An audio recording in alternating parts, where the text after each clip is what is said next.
et bienvenue sur Bibloom Podcast, le podcast enthousiaste qui pétille, qui t'invite à te poser des questions sur la vie, à changer de point de vue et à chercher des réponses du côté de la bienveillance.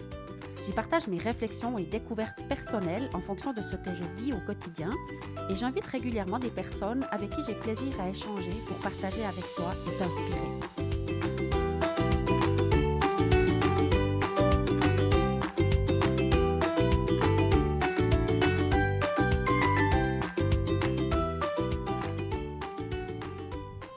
Me revoilà. Coucou. Bon, alors, qu'est-ce qui motive aujourd'hui la sortie du micro? Eh bien, c'est une victoire d'étape. Une grande victoire d'étape. Je me suis dit, cette fois, il faut que je sens que je enregistre un épisode de podcast, mais il faut que je me prépare un petit peu mieux, puis que je prenne des notes un peu sur ce que je veux dire pour que ce soit un peu plus structuré, que ce soit mieux préparé. Et puis, j'ai pris quelques notes sur mon Remarkable, et je suis partie pour enregistrer et je l'ai oublié. Donc voilà, je vais faire comme d'habitude, à la One Again, à la Diane, et puis ça va aller aussi très bien. Mais surtout, je vais te parler de ce projet du livre parce que ce que j'ai cru être le projet du voyage, 10 mois avec Léonie, complicité mère-fille et tout ça, toute cette aventure, finalement, ça a duré 3 mois si on veut bien. Alors, on est toutes les deux ici encore et ça se poursuit tout bien, tout parfait pour nous deux. Mais moi, ce que j'ai compris, c'est qu'en fait, c'était un alibi, cette histoire de partir avec Léonie, d'organiser tout ce projet à sa demande, d'apprendre l'anglais et puis de me dire, mais on devrait partir ensemble. C'était juste pour me faire prendre le temps d'écrire un livre. C'était ça. Donc, le projet, c'est plus le voyage, les 10 mois avec Léonie, mais c'est le livre. En tout cas, pour moi, c'est devenu clair comme ça. Et puis, donc j'ai tout mis en place petit à petit. Ça s'est construit, tac, pour que j'arrive ici à BlackRock. Et donc, dans le dernier épisode, je t'ai expliqué où j'étais arrivée et puis que j'allais y rester un peu plus longtemps parce que j'avais encore pas terminé l'écriture du livre. Et j'étais dans une très, très belle énergie. C'était le 28 mars dernier. C'était tellement fort, en fait, ce qui s'était mis en place pour que j'arrive ici, que j'ai mis en place vraiment une discipline. Je me suis mis dans ma bulle, je me suis enfermée là-dedans. Je suis restée très concentrée. C'était waouh, vraiment magnifique. Et je ne sais pas, après ce qui s'est passé, j'étais dans le 5e chapitre du livre et j'ai eu quelques difficultés à passer une barre à un certain moment. Mais après, j'ai passé la barre et c'était bon. Et puis après, je me suis retrouvée dans des grandes difficultés pour rentrer dans le 6e chapitre, donc le dernier, qui est l'histoire du livre et du projet, du voyage. Et j'arrivais pas à rentrer dedans. Je savais pas comment l'articuler, comment le commencer, comment m'y prendre. Ça m'a mis, en fait, dans des énergies complètement différentes. Je me suis retrouvée un peu bloquée dans cette espèce de syndrome de la page blanche. Alors moi, je croyais que le syndrome de la page blanche, c'était de pas savoir quoi écrire. Mais en fait, j'ai fait un petit peu des recherches, ça me ressemble pas, mais j'ai quand même regardé. Puis le syndrome de la page blanche, c'est des gens qui avancent beaucoup dans le projet d'un livre, mais qui ne le finissent pas, carrément. C'est pas qu'ils restent 2 heures devant leur page avant que l'inspiration elle vienne, c'est qu'ils laissent tomber l'histoire, quoi. Et là, quand j'ai pris conscience de ça, j'ai dit, non, OK, je peux rester 2 heures devant la page blanche et pas savoir quoi écrire, mais il n'est pas question que je me fasse attraper par ce syndrome-là et que je finisse pas. Ça m'a redonné un peu de confiance et puis de dire, bon, maintenant, tu y vas. Donc d'abord, j'ai aussi un peu comme culpabilisé parce que je n'avais pas réussi à finir dans le mois de mars. Puis surtout, j'ai passé beaucoup de temps à faire d'autres choses qu'écrire. Et à chaque fois que je faisais autre chose, qui était en lien avec le livre, mais qui n'était pas écrire, comme faire la page Internet là, que j'ai fait, ou réfléchir à la page de couverture, au titre, à d'autres choses que l'écriture. Chaque fois, mon mental disait, mais finis d'écrire avant de faire ces choses-là. Et puis, avec du recul, maintenant que j'ai posé donc la dernière ligne, j'ai trouvé un élan pour rentrer dedans puis le faire quand même, jusqu'à ce que je pose hier la dernière phrase. Parce que je me suis dit, le livre, il va se terminer quand j'arrive à BlackRock et que j'ai raconté tout ce qui s'est passé dans ce voyage jusqu'à ce que je sois à BlackRock. Ça, c'est la fin du livre. La fin du livre, c'est pas la fin de notre voyage en Irlande, puisque le projet, il a changé. Enfin, c'est comme ça que je me suis dit pour l'instant. Et pour moi, le livre, il s'est fini d'écrire le 11 avril. Et c'est une grande, grande, grande victoire d'étape. Parce qu'à un moment donné, effectivement, je me trouvais dans cette terrible inconfort justement de faire des choses qui n'étaient pas écrire. Je me disais, mais non, tu devrais finir d'écrire. Tant que tu n'as pas fini d'écrire, tu ne peux pas commencer à faire les relectures et puis à faire toutes les adaptations qui sont encore nécessaires et tout ça. J'étais tout le temps mal, en fait. Parce que soit je voulais écrire et j'y arrivais pas, soit je faisais autre chose et mon mental, il n'était pas d'accord. Mais ce que j'ai compris maintenant, et qui est juste génial, et que j'ai beaucoup dit aussi, j'ai dit souvent, pour moi, si c'est pas simple, je fais pas. Donc, il m'a fallu 6 ans pour commencer à écrire le livre parce que jusque-là, c'était pas simple. Et quand j'ai commencé en août l'année dernière, quand j'étais installée dans l'avion, j'ai écrit les premières lignes du livre au moment où on s'est envolé pour l'Irlande parce que c'était facile à ce moment-là. Et les premiers chapitres, ils sont arrivés, c'était fluide, j'arrivais même pas à suivre. Les idées, elles arrivaient plus vite que ma main était capable d'écrire. Et puis, ça s'est corsé au fur et à mesure du temps. Puis là, je me suis dit, mais OK, alors je continue quand même parce que j'utilise après un autre outil. J'ai attendu que les choses soient faciles pour commencer. Et puis, quand ça devient difficile quand même, ben, je m'accroche, c'est là. Je persévère, je suis déterminée et j'y vais, quoi. Et puis là, tout d'un coup, paf, j'étais bloquée, j'arrivais plus d'inspiration, beaucoup de doutes, que je ne suis pas un écrivain, j'écris comme je parle. Et d'ailleurs, c'est trop salutations là, à Nadine parce Nadine, elle était adorable. Elle est arrivée à un moment où j'étais vraiment mal. Et puis, elle a rempli donc le formulaire sur le site Internet concernant le livre. Je la connais toujours pas. On a eu des échanges vocaux maintenant, mais je la connais toujours pas. Elle m'a déjà soutenue plusieurs fois ou motivée plusieurs fois à publier des épisodes de podcast parce qu'elle les attendait, puis j'ai un peu fait pour elle. Et puis là, avec le livre, elle a rempli ce formulaire, puis elle m'a dit qu'elle pourrait volontiers m'aider avec la relecture, des choses comme ça. Et c'était incroyable. Donc, elle a été aussi sur mon chemin à un moment où me sentais vraiment dans le brouillard. Et d'ailleurs, je ne sais même plus ce que je voulais dire avec ça. J'avais perdu le fil. Mais oui, voilà, je me rappelle maintenant. Donc, Nadine, elle a proposé finalement de lire des passages du livre pour me donner un retour. Et ça m'a fait un bien fou. C'était vraiment hyper précieux. Puis à un moment donné, elle me dit, quand je lis le livre, j'ai l'impression d'écouter un podcast. Je t'entends comme si tu disais un podcast. Et donc, le livre, il est comme ça. C'est juste moi. Donc, il y a aucun style littéraire. C'est juste moi, quoi. Et bien sûr, ça m'a mis plein de doutes parce que ça ne va pas plaire à tout le monde, c'est clair. Donc bref, je me suis retrouvée dans plein de doutes. Et puis, ce que j'ai compris, c'est que mon mental, il me disait maintenant, continue, écris, lâche pas, vas-y et tout. Mais à l'intérieur de moi, cette profonde connexion à faire ce qui est simple, elle m'a poussée en fait à arrêter d'écrire pendant quand même bien 2 semaines et puis à faire d'autres choses qui étaient simples pour moi à ce moment-là et qui me faisaient plaisir. Donc, j'ai passé des heures sur quand on regarde la page Internet, c'est juste rien. Hein. Une fois qu'elle est faite, c'est rien du tout. Mais j'ai fait une première base avec l'aide de Claude, qui est mon ange informaticien. Il a posé le premier cadre. Et puis après, j'ai tout changé. J'ai changé plusieurs fois. Bref, j'ai passé des heures et des heures là-dessus. Et puis, ce que j'ai compris par la suite, justement, c'est que au fond de moi, cette intuition ou je sais pas quelle partie de moi m'a poussée en fait à faire des choses qui sont faciles pour moi, qui me font plaisir. Et puis mon mental pendant toute cette période, il continuait de me dire tu t'es fixé de finir l'écriture au 31 mars, tu avais 1 mois pour le faire, c'était largement assez. En plus, tu t'es fait plaisir pendant 1 semaine avec la visite de Léonie, tu es parti en Suisse, donc tu as eu du temps de plaisir pour toi. Et puis maintenant, tu dois continuer d'écrire. Et puis moi, je passais du temps sur d'autres choses. Et puis, pas seulement des choses en lien avec le livre. En plus, mon mental, il venait encore plus fou quand j'ai fait d'autres choses. Bon, là, il était quand même encore assez OK, parce que si je faisais de la radiesthésie ou de répondre à des mails ou des choses pour Bibloom, là, ça allait. C'est bon, ça reste encore correct de passer du temps là-dessus. Mais dès que je partais à, je sais pas, faire quelque chose qui n'était pas en lien ni avec le livre ni avec Bibloom, alors là, il venait complètement fou, mon mental.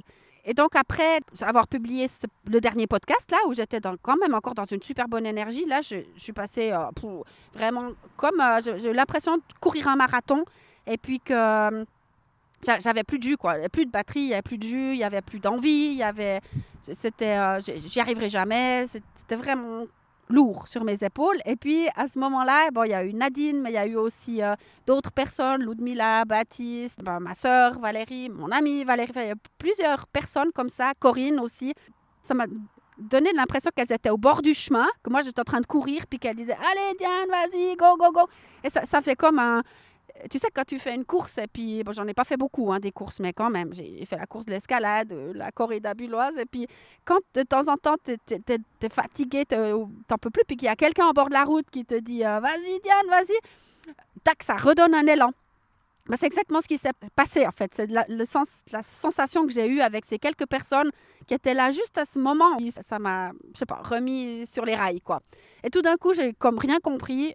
Il me semblait pas pouvoir m'en sortir. Et puis, bah, hier, c'était fini. Je sais pas comment ça s'est passé, mais j'ai la conviction que finalement, il y a quelque chose en moi qui m'a fait faire ce qu'il fallait faire, qui m'a éloigné de l'écriture, qui m'a fait faire des choses simples, qui me donnaient du plaisir, qui était chouette à faire pour moi.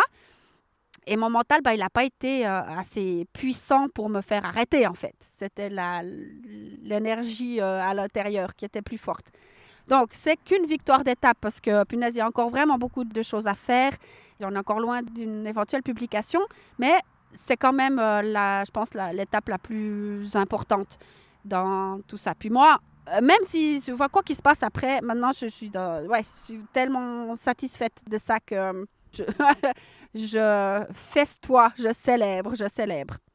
Et je me réjouis surtout aussi beaucoup d'accueillir demain Valérie qui va arriver pour 3 jours. Et ça m'a aussi énormément motivée de me dire « Ah, mais essaye de finir avant que Valérie arrive, comme ça tu seras tranquille, tu pourras bien profiter. » Et c'est juste de penser au fait qu'elle allait venir me rendre visite. C'était une motivation incroyable. Et l'autre chose qui m'a motivée aussi, c'est ce fameux livre de Napoléon Hill, Plus malin que le diable, que j'étais inspirée à écouter juste avant d'arriver à Black Rock, quand j'étais encore à Beattystown sur cette plage que j'ai adorée. C'était tellement beau. Donc, rien que de penser à Valérie qui arrive et me rappeler du titre Plus malin que le diable, ça me poussait à me dire non, tu es plus maligne que le diable, alors tu vas pas arrêter cette histoire, tu vas continuer et tu vas y arriver. Alors voilà, ça c'est un grand sujet qui concerne le livre parce que ça a pris une telle place dans ma vie que je peux pas faire autrement que d'en parler beaucoup. Et maintenant, je me réjouis aussi de comme sortir un peu de cette bulle et puis reprendre la vraie vie, quoi, parce que c'est quand même assez particulier d'avoir comme une espèce d'obsession dans la tête, là. Maintenant, je suis prête à profiter avec Valérie pour commencer, puis après, toute la suite, je sais pas. Je sais pas non plus, du coup, quand est-ce que je vais partir d'ici, parce que je sens aussi que c'était parfait pour moi d'y être, mais que l'énergie, finalement, elle n'est pas si bonne non plus. Ou elle est pas très nourrissante. Voilà, c'était parfait d'être avec des gens qui parlent pas beaucoup et qui sont sympas et qui me prennent pas du temps. Mais maintenant, je ressens quand même plus le besoin aussi de rencontrer des gens qui me nourrissent un peu plus. Parce que pour moi, c'est ça, en fait, ma vie, hein, d'avoir des conversations nourrissantes. Voilà, autant c'était parfait pour un certain temps, autant maintenant, j'ai besoin d'autre chose. Donc, je ne sais pas ce qui va m'arriver après le départ de Valérie, si je vais partir d'ici. Ce qui s'est clarifié aussi pendant cette période, donc ça aussi c'est quelque chose que j'ai fait, c'est que je devais quand même trouver la suite pour reprendre la route avec Léonie au mois de mai. Et puis j'ai envoyé pas mal de demandes, il n'y a rien qui se concrétisait et tout. Finalement, on a trouvé quand même une famille qui se trouve tout près d'où Léonie elle est. Je pensais qu'on allait partir complètement ailleurs, ou ça aurait été ça l'idée, de voir autre chose. Mais cette famille, elle est à 3/4 d'heure d'où Léonie se trouve maintenant, sur la péninsule de Dingle, encore plus à l'ouest. En fait, elle est tout au début, donc dans le canton de Kerry, tout début de la péninsule de Dingle. Et puis là, on va partir 3/4 d'heure plus loin dans cette péninsule, dans une famille qui a 2 enfants en bas âge, un bébé de 8 mois et un petit de 3 ans.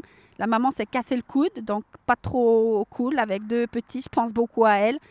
Et donc, ils cherchent du monde pour s'occuper pour les aider avec les enfants, mais aussi s'occuper du jardin. Et le monsieur, il est menuisier et là, il travaille comme indépendant. Il a son atelier sur la propriété. Et ça intéresse beaucoup Léonie, en fait, d'avoir accès à quelque chose de créatif comme ça. Elle aurait souhaité se retrouver dans un lieu où elle aurait pu faire de la poterie. C'était un petit peu ça son idée. Mais quand elle a su qu'il y aurait peut-être accès à travailler le bois, ça lui a beaucoup plu aussi. Donc, on va voir si peut-être elle pourra faire du tournage ou quelque chose en lien avec le bois. On verra bien. Et on est attendu là-bas, mais pas avant le 9 mai. Il y a encore une autre bonne surprise qui est arrivée, c'est que ma sœur Mathilde, qui habite à Bruxelles, va venir aussi quelques jours en visite. Je me réjouis beaucoup de ça aussi parce qu'elle est enceinte et j'ai organisé pour qu'une écharpe lui soit délivrée en Belgique. Elle va venir avec pour que je puisse lui montrer comment utiliser l'écharpe en fin de grossesse. Donc voilà, c'est super. Donc elle sera là du 3 au 9 mai. Une autre information qui s'est clarifiée, c'est le retour en Suisse pour moi en tout cas, parce que de nouveau, il y a un mandat en entreprise qui m'a été offert sur un plateau. Et ça sera le 22 juin. Donc, je vais rentrer le 21 pour ce mandat, un workshop pour une 50aine de personnes. Ça fait vraiment wow de rentrer pour ça. Bon, c'est un petit peu plus tôt que ce que j'aurais souhaité, mais finalement, 21 juin ou une semaine plus tard, ça va très bien. En tout cas, ça me met en joie de préparer ce workshop. Quoi d'autre? Ah, il y a autre chose que je voulais partager, c'est qu'aujourd'hui, donc on est le 12 avril, et il y a un événement qui fait la une de la presse aujourd'hui parce que le président Biden est arrivé hier soir à Belfast pour une visite et il se trouve qu'il a des origines de Carlingford. Peut-être que tu te rappelles que Carlingford, c'est le fameux endroit où on est allé avec Léonie. On a oublié de descendre du bus, puis cet endroit qui était, semble-t-il, si extraordinaire, puis nous, on a trouvé un peu bof. Joe Biden va passer là-bas aujourd'hui même. Et puis, plus tard dans la journée, il va venir à Dundalk, qui est à 5 km d'où je me trouve maintenant. La petite ville où je vais très souvent me changer les idées aussi. Et puis, toute la ville aujourd'hui, elle est barricadée pour accueillir le président Biden. Et puis, ça m'interpelle parce que ces histoires de président américain et mon voyage en Irlande, ça a commencé quand on était l'année dernière à Compile, dans le manoir, côté de New Ross. Et on est allé avec Noémie, la copine de Léonie, on est allé visiter Kennedy Homestead. Ça nous a beaucoup marqué. J'en ai certainement parlé déjà dans un podcast, mais c'était la ferme d'origine des ancêtres du président Kennedy. Et sa descendance habite toujours dans cette maison. Ça nous avait vraiment beaucoup impressionnés. Et puis, un peu plus tard, je me suis trouvée à Kilmahill chez Michael. Et là, Michael il me dit « Ah, on a un très bon réseau Wi-Fi ici grâce à Donald Trump. » Parce que, regarde là par la fenêtre, il pointe du doigt 3 km plus bas. Juste là en bas, c'est son terrain de golf et son hôtel. Et il a fait mettre la fibre optique dans toute la région pour quand il vient, pour être bien équipé lui-même. Et on profite de ça. Et moi, j'étais là, « Oh, quoi, Donald Trump, 3 km là en bas la route? » Je dis, « Ah, ben dis donc. » Et puis, ensuite, j'étais à Templemore. Et j'ai appris, alors ça, je l'ai appris par la suite, mais juste à 20 minutes de Templemore, il y a le président Obama qui est venu et en fait, il y a un café qui s'appelle maintenant Obama, je ne sais plus exactement le nom, mais en fait, il était à 20 minutes de Templemore et c'était bien sûr un grand événement pour la région. Et puis maintenant que je suis là à BlackRock, alors c'est plus un président qui est décédé ou qui n'est plus en place, mais c'est un président américain en fonction qui arrive aujourd'hui même dans la région. Et je trouve ça assez drôle. Sinon, quelque chose qui fait la une de la presse depuis bien quelques jours maintenant, c'est la célébration du 25e anniversaire de l'accord de paix du Good Friday qui a été signé donc il y a 25 ans pour célébrer la paix entre l'Irlande du Nord et l'Irlande. Et ça, c'est assez intéressant. Il y a vraiment beaucoup de reportages là-dessus. C'est vrai que moi, je me rappelle quand j'étais petite, on entendait ces bombes qui explosaient à Belfast. C'était assez dramatique. Et puis, voilà, tout ça, c'est fini. Donc, c'est assez intéressant d'entendre tous ces reportages sur comment c'est vraiment. Et bien sûr, l'accord de paix a été signé et c'était magnifique aussi d'entendre qui ont été les intervenants, comment ça s'est fait, quels ont été les personnages clés, notamment Bill Clinton dans cette aventure-là. On entend quand même que tout n'est pas parfait, parce que le mur notamment qui a été construit pour séparer les catholiques et les protestants à Belfast, eh bien, il aurait dû être détruit, mais ce n'est pas le cas. Donc, les maisons sont toujours séparées. Il y a des gens qui s'apprécient, mais qui doivent faire 3 km pour aller dire bonjour à leur voisine qui est juste derrière le mur. Et puis, ce qu'ils disent, par contre, clairement, c'est que ça serait dangereux de détruire ce mur. Il est encore nécessaire, c'est quand même encore très fragile. Même si les accords de paix ont été signés et puis qu'il n'y a plus de bombes qui explosent, il y a quand même encore beaucoup de colère et de tristesse pour ce qui s'est passé. Tous ces gens qui ont perdu des proches, ils ne sont pas forcément en paix encore. Alors, on entend quand même bien que ça reste tendu malgré tout. Donc voilà un petit peu les événements. C'est pas trop mon genre de venir sur des fêtes d'actualité ou politique comme ça, mais ça sort en ce moment. Voilà, faut croire que ça devait sortir. Alors voilà pour aujourd'hui. Il me reste quelques heures pour monter ce podcast et te l'envoyer avec joie et profiter pleinement du week-end que je vais passer avec Valérie. Voilà, je t'envoie tout plein d'amour et à très vite.